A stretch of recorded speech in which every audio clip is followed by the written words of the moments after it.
Good evening folks, welcome to another video, quick video tonight. Hope you're all managing okay during the lockdown. A lot of things on our minds, so I think YouTube is sometimes the thing we all like to turn to for a bit of entertainment. So I'm going to have a go this evening at making a penny stove. I didn't realise the dog was in here, mate. A racket on the kitchen floor. Stand by, take two, I'll just get the dog out. You don't have to make a racket. Scratchy. Back with you, take two. Quite scratchy on this wooden floor that we've got here in the kitchen. It seems a really simple thing, the penny stove. So I've got all the parts here and I'll just quickly show you what I've got.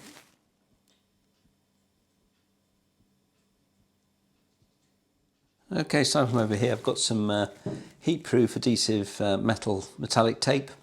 I've got a block of wood here, just an offcut. I think it's about an inch and a half, inch and a quarter thick.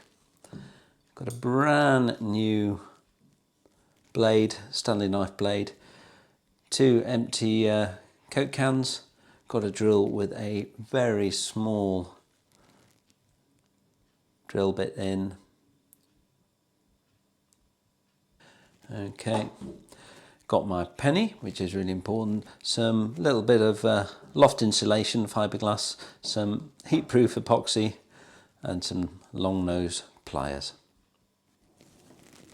First thing I need to do is chop the bottom section off both of the cans, and the way I'm going to do this is by just holding the Stanley knife blade here quite firmly to the block of wood, and then just slowly I'll rotate the can, just scoring lightly as we go around, and I'll just keep going round and round and round until I can actually break the bottom of the can off.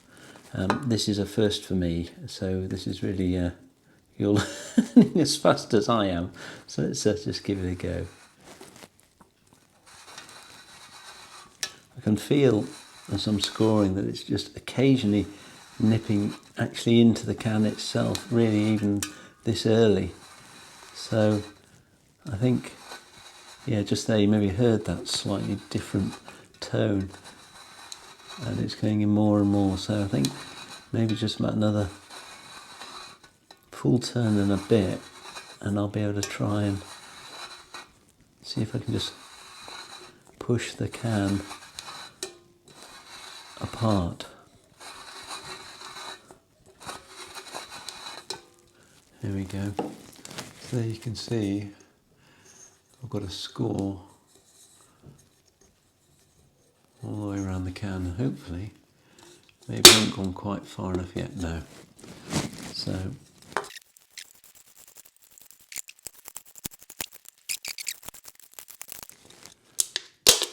now, yeah, here we go. See that? Just starting to push away.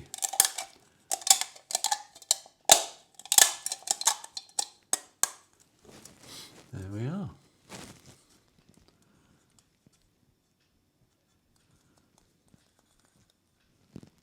And I'll do the same with this next one.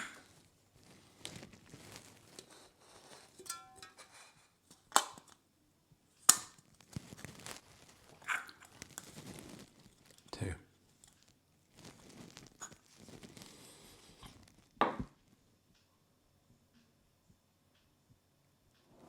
Now the objective is we want to make one of these pieces fit inside the other one, and so that when they join together they line up a little bit like that inside one another.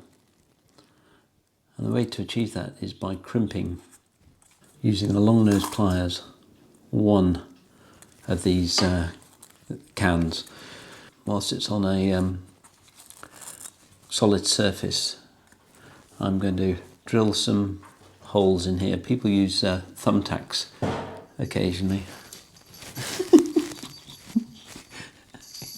We have a madhouse here. Here we go. I'll just let the cat out. Pepper. Hello. We'll let you out too. Okay. Stand by, watchers. Check it works first of all. Oh yes, forgot about my light in the drill. So there we go. I like my fantastic camera angles from the last video. There we go. So I'll just, I think it's a bit nicer than a thumbtack actually, because it does clear. Look inside there. There's not so much, so many scraggly bits on the inside. I'll probably just get a little bit of wet and dry paper once I've drilled all the holes and just run it round the rim to get rid of all the metal tags. So let's get on with this. If I just keep going opposites, and I should keep nice and even.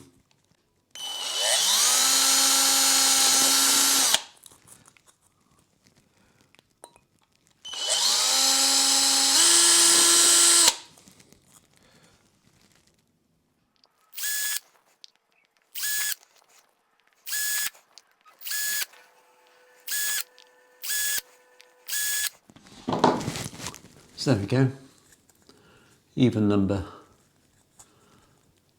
of holes around. I'm reasonably confident they're not too far apart. Got plenty of Coke cans to practice with if this doesn't work.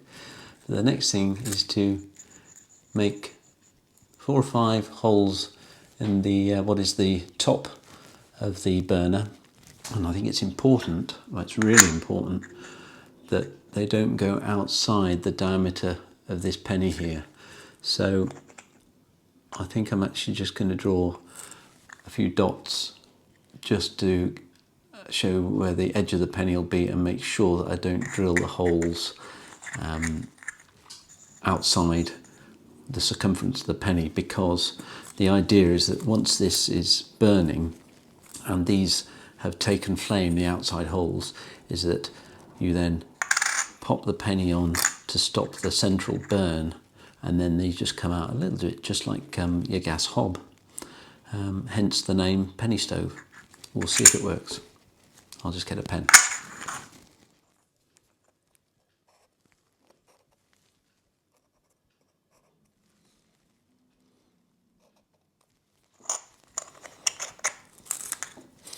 So I've just drawn 4 little arcs around the penny, just so that I make sure I drill my holes within the boundary of where the penny's going to go.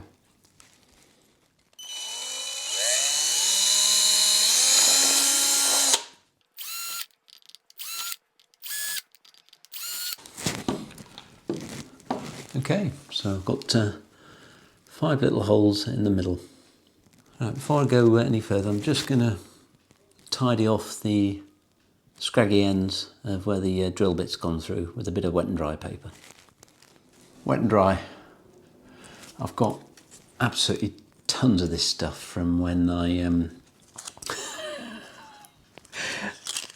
decided it would be a good idea to try and do a bit of bodywork on an old car that I used to own. My bargain eBay, what was it? Oh, it was a Mercedes, can't remember, C200 or something. And it had a little bit of rust on the wing of the thing, and I just made the most hideous job of it, and I ended up with a mountain of this wet and dry paper, so it's nice that it's been put to slightly better use. It looked all right for about a day, and then it rusted again. Anyway, there we go. So they're nicely cleaned up. I hear it's quite important to do this because although, you know, all it is a gas escaping, so there's nothing, you know, it's going to go out through the holes. Apparently if you remove these tags from the drill, then it doesn't, the flame should come out in a nice triangle, well, teardrop shape. Whereas if you have any significant little scrag ends from the drill bits, it can actually split the flame like that and doesn't look all neat and tidy, which I'm hoping to achieve. It feels really smooth inside now. Good. I'll just dry that up because I'm working on a piece of microfiber cloth here, so I'll use that as a bit of a dry for the next stage, getting it together. I keep having this nightmare that I'm actually going to fix it all together, glue it, having forgotten to put this very, very important part of the construction inside. Okay, next part. Here we go.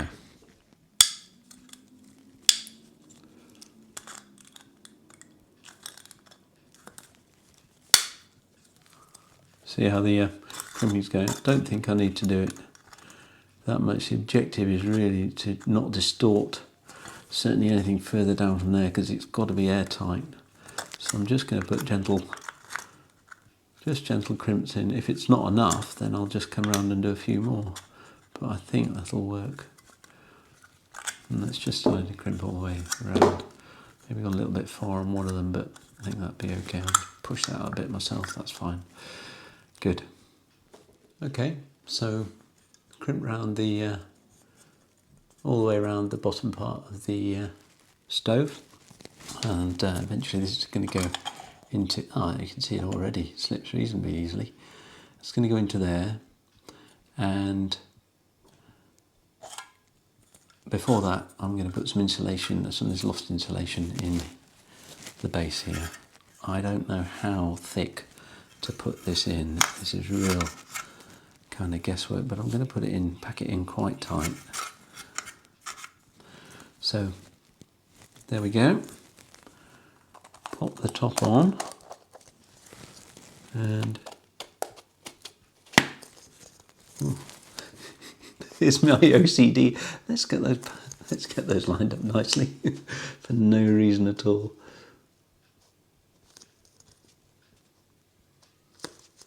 Great. I've already made one error, is that I didn't put the epoxy on, but I was actually not too bothered about the epoxy anyway, because I'm going to put some of this heat resistant tape, a nice thin strip of that around the bottom, which should keep it airtight. So I'll just trim some of this to the right size. Right, so I've got a thin strip of the heat resistant tape, and I'm just going to put it around this little lip here.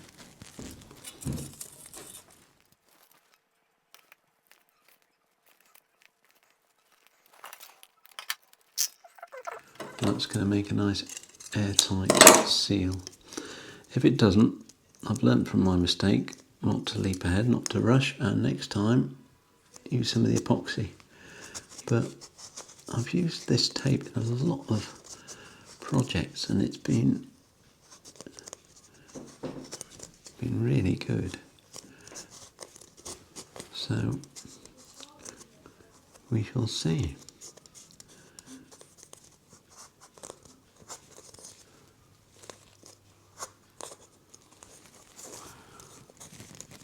And there you go. Should we try it out?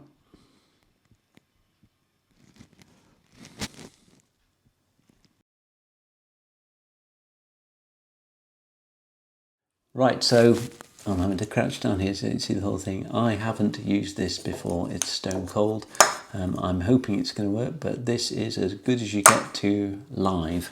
I've got some meths. I think I'm just going to pour this in until I get a puddle that sits on the top.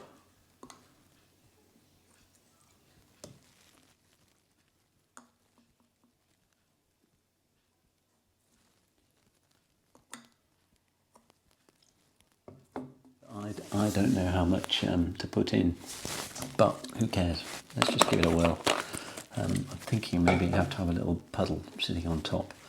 But let's try it out.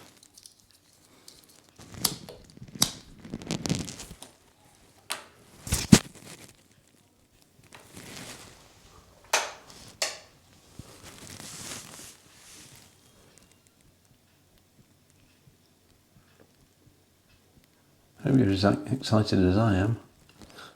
It's working. I came off camera for a bit. My son's with me actually, gave me a bit of coaxing along. I came off camera for a bit and just gently wafted it, and it's taken the gas. And that, I'd say, is a success. There's no burn in the middle. It's all from the holes. And that's fantastic. And even my son will come in the video because he brought all the good luck.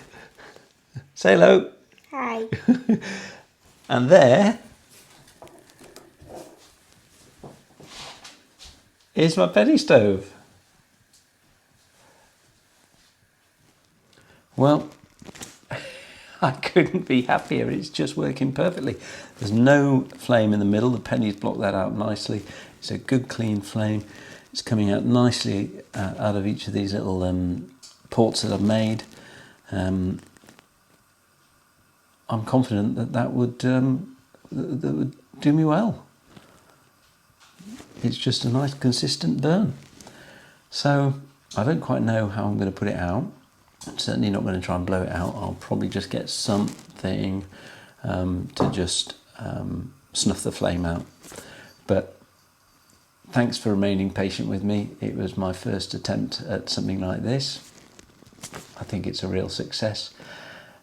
Take care out there, everyone. It's been enjoyable doing this. I'm really enjoying YouTube and all the contributions that you make. Thanks very much, and have a good one.